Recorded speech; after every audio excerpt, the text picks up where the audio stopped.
Assalamualaikum warahmatullahi wabarakatuh. Kami dari kelompok 7 dan kami akan mempresentasikan penelitian kami untuk UAS, yaitu dengan judul Sikap Konsumen Terhadap Produk Aqua pada Gen Z se-Jabodetabek. Anggota kami ada Ahla, Himawan, Eliana, Karen, dan Talita.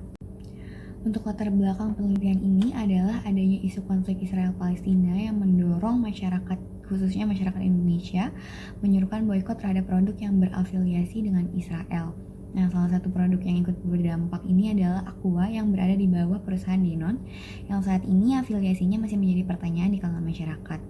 Tetapi hal ini menimbulkan perubahan sikap konsumen, terutama pada keputusan pembelian dan juga loyalitas konsumen terhadap produk Aqua. Nah, penelitian ini bertujuan untuk mengetahui bagaimana konsumen menyikapi seruan boikot terhadap Aqua. Batasan masalah pada penelitian ini yaitu kami akan melihat bagaimana sikap masyarakat yang memiliki kategori sebagai generasi Z di wilayah Jabodetabek terhadap seruan boikot pada produk Aqua. Penelitian ini berfokus pada sikap konsumen terhadap produk Aqua. Baik, selanjutnya kita akan masuk ke tinjauan pustaka. Pada variabel pertama yaitu seruan boikot. Boikot sendiri didefinisikan sebagai perbuatan menolak atau tidak ikut serta dalam sebuah kegiatan tertentu.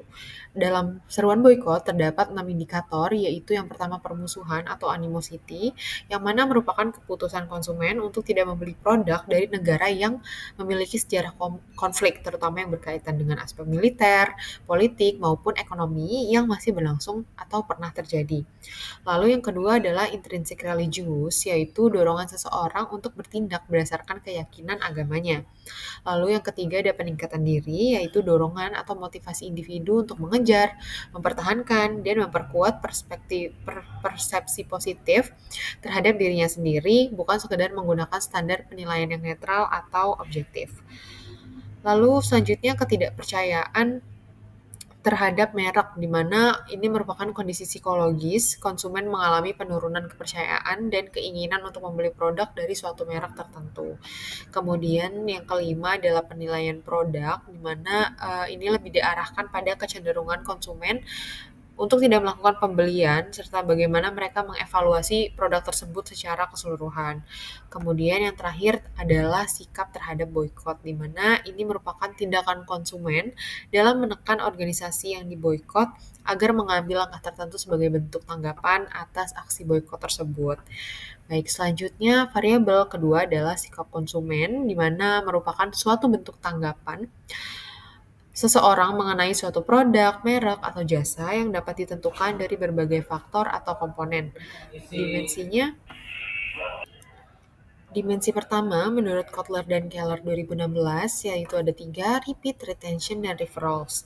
Kemudian menurut Thompson dan Petrov pada tahun 2016 terdapat 3 juga, yaitu sesuai kebutuhan, manfaat produk, dan ketepatan produk. Kemudian pada kerangka pemikiran, berdasarkan dengan kerangka berpikir yang ada pada tabel yang terlihat, dapat diketahui bahwa penelitian ini memiliki 2 variabel, yaitu seruan boikot sebagai independent variabel dan sikap konsumen sebagai dependent variabel. Kemudian kelompok kami juga menemukan beberapa penelitian yang juga relevan dan meneliti variabel yang sama, yaitu sikap konsumen dan juga seruan boikot. Salah satu contohnya adalah jurnal dari Hoiria berjudul Analisis Dampak Ekonomi dan Sosial Boikot pada Produk Pro-Israel dalam Perspektif Hukum Islam di Indonesia. Dengan hasil boikot produk pro-Israel memberikan dampak ekonomi signifikan seperti penurunan omset perusahaan multinasional yaitu Nestle, Unilever, Starbucks, dan penurunan transaksi pasar modern hingga 50% dan potensi PHK di sektor terkait. Kemudian hipotesis yang kami rumuskan adalah hanya terdapat pengaruh seruan boikot produk Aqua terhadap sikap konsumen dan H0-nya adalah tidak terdapat pengaruh seruan boikot produk Aqua terhadap sikap konsumen. Selanjutnya ada metode penelitian. Di sini yang pertama ada tipe penelitian. Karena kami memerlukan data dari Gen Z Jabodetabek untuk melihat sikap mereka terhadap produk Aqua, maka penelitian yang kami gunakan adalah kuantitatif. Kemudian desain penelitian. Penelitian ini menggunakan pendekatan kuantitatif non-eksperimental dengan desain asosiatif, karena bertujuan untuk mengetahui pengaruh antara variabel bebas, yaitu seruan boikot, terhadap variabel terikat, yaitu sikap konsumen, tanpa memberikan perlakuan langsung kepada subjek. Yang menjadi subjek pada penelitian kali ini adalah laki-laki ataupun perempuan kelahiran 1997 sampai 2012 atau generasi Z yang berdomisili di Jabodetabek. Teknik pengumpulan data, kami menggunakan kuesioner melalui Google Form yang kami sebar di WhatsApp dan juga Instagram. Baik, selanjutnya kita akan membahas bab 4, yaitu hasil penelitian dan juga pembahasan. Pertama, untuk gambaran subjek penelitian pada penelitian ini adalah individu yang kelahiran tahun 1997 sampai 2012, yaitu Gen Z. Lalu untuk prosedur penelitiannya, yang pertama persiapan penelitian, kami sebagai tim peneliti menentukan variabel terlebih dahulu, yaitu sikap konsumen dan juga seruan boikot. Lalu kita juga menyusun instrumen yang telah digunakan dalam penelitian sebelumnya. Jadi untuk reliabilitas dan validitasnya sudah terjamin. Lalu untuk pelaksanaan penelitian, pertama kita menggunakan kuesioner Google Form. Jadi kita sebarkan melalui sosial media. Lalu kami sebagai tim peneliti juga mengolah data dengan melakukan uji analisis menggunakan software SPSS. Lalu untuk hasil analisis data penelitian yang telah kami lakukan, didapatkan data yang pertama deskriptif data ADV sendiri, responden sebanyak 92, lalu nilai minimum 11, nilai maksimal 55, yang didapatkan adalah 28,84, standar deviasi sebesar 10,270, nilai varian sebesar 105,479. Lalu untuk deskriptif data IV, responden 92, nilai minimum 28, nilai maksimal 66, mean sebesar 49,92, standar deviasi sebesar 8,276, nilai varian sebesar 68,489.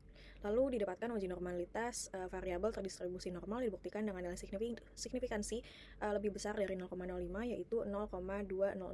Lalu untuk uji linearitas didapatkan variabel dalam penelitian ini bersifat linear satu sama lain karena signifikan yang didapatkan kurang dari 0,05, yaitu sebesar 0,000. Lalu untuk one way ANOVA didapatkan bahwa tidak terdapat perbedaan signifikan antara kelompok usia Gen Z karena signifikansi dua-duanya dari variabel tersebut lebih besar dari 0,05, yaitu DV sebesar 0,129 dan IV 0,856. Lalu analisis korelasi didapatkan bahwa nilai signifikansi kurang dari 0,05, yaitu sebesar 0,000, yang berarti terdapat korelasi antara sikap konsumen dengan seruan boikot dalam Gen Z. Lalu untuk hasil simple linear regression didapatkan bahwa terdapat pengaruh seruan boikot terhadap konsumen, dan apabila seruan boikot semakin besar maka sikap konsumen semakin turun, dibuktikan dengan hasil signifikansi kurang dari 0,005, yaitu sebesar 0,001. Selanjutnya adalah kesimpulan. Berdasarkan dari hasil penelitian yang telah kami lakukan, didapatkan dari hasil uji korelasi bahwa ternyata terdapat hubungan antara sikap konsumen dengan seruan boikot yang dilakukan terhadap produk Aqua. Dan selanjutnya adalah hasil dari uji analisis regresi sederhana, didapati bahwa ternyata terdapat pengaruh dari sikap konsumen dengan seruan boikot yang dilakukan pada produk Aqua. Sekian pemaparan dari hasil penelitian yang telah kami lakukan. Kurang lebihnya mohon maaf. Wassalamualaikum warahmatullahi wabarakatuh. Terima kasih.